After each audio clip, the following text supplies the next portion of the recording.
আজ এই কলকাতার বুকে নাম্বার 1 লয়ার হতে।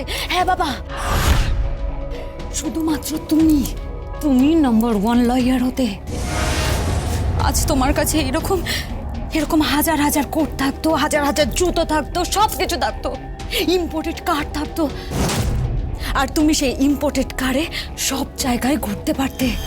হ্যাঁ বাবা, কিন্তু তুমি এই সব কিছু থেকে বঞ্চিত, শুধুমাত্র ওই অগ্নিজিৎ মুখার্জির জন্য। আর তোমার ছোট মেয়েকে দেখো, তোমার ছোট মেয়ে সেই অগ্নিজিৎ মুখার্জির পাশে দাঁড়িয়ে একের পর এক কেস লড়ে যাচ্ছে, তাকে বাঁচানোর চেষ্টা করছে। আর তুমি? না বাবা না, আমি তোমার সাথে আছি, আমি তোমার সাথে সব সময় থাকবো।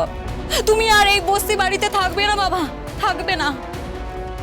তোমাদের সবাইকে নিয়ে আমি আমাদের বাড়িতে যাব। হ্যাঁ, তোমাকে গাড়ি বাড়ি সবকিছু, বড় বড় কেস সবকিছু দেবো বাবা। হ্যাঁ, আর তুমি দেখবে বাবা, তোমাকে নিউজ চ্যানেলে দেখাবে, তোমাকে নিয়ে লেখালেখি হবে, সবকিছু হবে বাবা। হ্যাঁ বাবা, তুমি বিদেশেও যাবে, আমি তোমাকে বিদেশে নিয়ে যাব। কি বলছিস সত্যি? হ্যাঁ বাবা, আমি বিদেশ যাব? হ্যাঁ বাবা, তুমি যাবে। আর শোনো বাবা, তুমি যে চুক্তিপত্রে সাইন করেছিলে না, তার অ্যাডভান্স টাকাটা আমি তোমার অ্যাকাউন্টে ঢুকিয়ে দিয়েছি বাবা। তুমি শুধু এই কেসটা জিতে দেখাও, দেখবে তোমার ঘরে ক্লায়েন্টের বন্যা বয়ে গেছে। হ্যাঁ বাবা, ক্লায়েন্টের লাইন পড়ে গেছে তোমার ঘরে।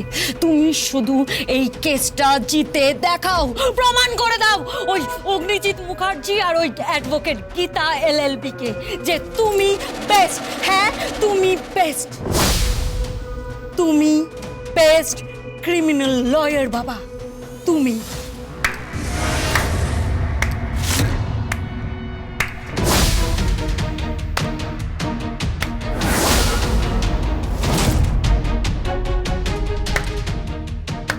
গীতা? হ্যাঁ, একটু দেরি হলেও খবরটা আমি পেয়েছি। খোল নলছে তো পাল্টে দিয়েছিস বাবার।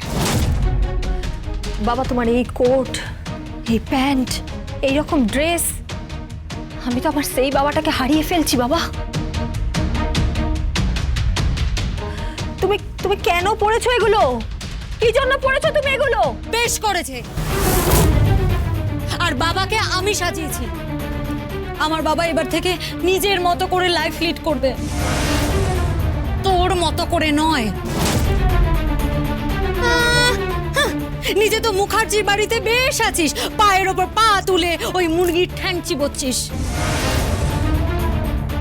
গীতা এলএলবি, সোম থেকে রবি প্রতিদিন সন্ধ্যে 6:30টায় স্টার জলসায় ও জিও হটস্টারে।